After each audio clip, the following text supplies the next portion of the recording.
खुदा मूंखे ॾेर विया हिकु जिजण जी झोरी लॻी जिन लोरी तूं गरसे डोरी ससुअ खे सूरनि जा इश्क ॾिना आधार जानब जत वठी वियुसि त खेची सभु कार ओठन कयो की न की अवधि में आचार पर तिनखे कहिड़ी ख़बर चार जिन उमिरि उठ पे चारिया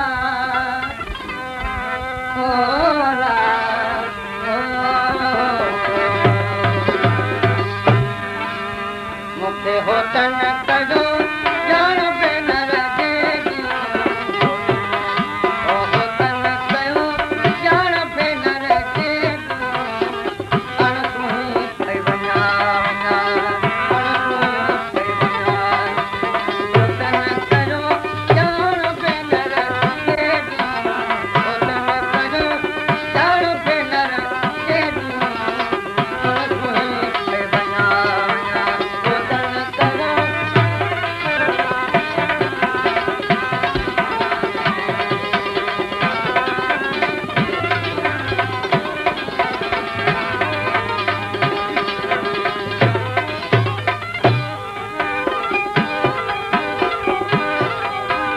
विंदुर जैसे बटन ते हलोड़े मुंहिंजा खान विंदुर जैसे बटन ते मुंहिंजी कान्हे का ॼाण सुञाण भेनर देगी कान्हे का सुञाण भेनर देगी अणसुही थई वञा होतन कयो ॼाण भेनर देगी होतन कयो ॼाण भेनर देगी अणसुही थई वञा होतन कयो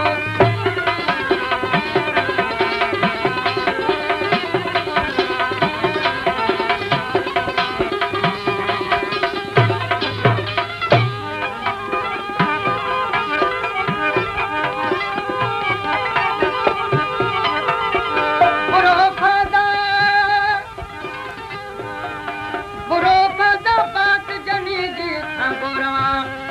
हेशी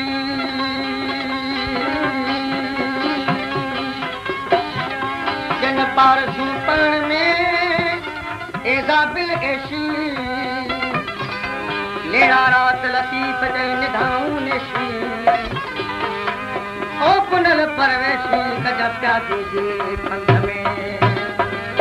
सुंगर मुंह मन भावे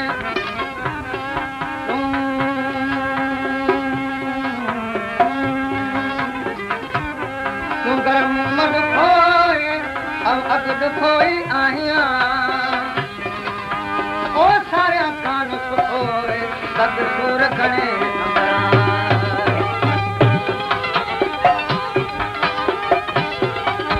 ओ विंदुर जैसे बटन ते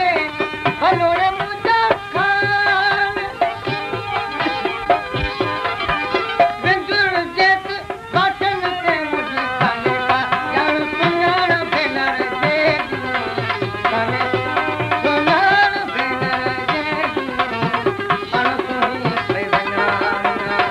अणसुही थई वञा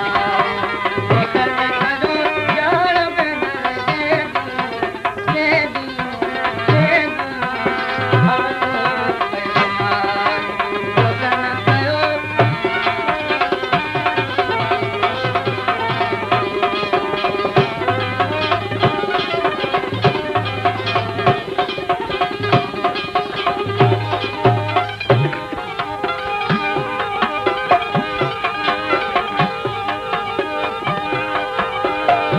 जबलड़ा जवाब ॾे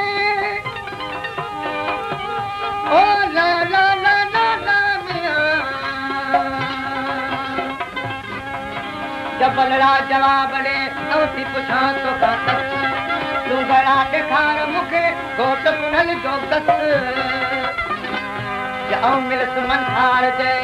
तोखे चवंदसि जस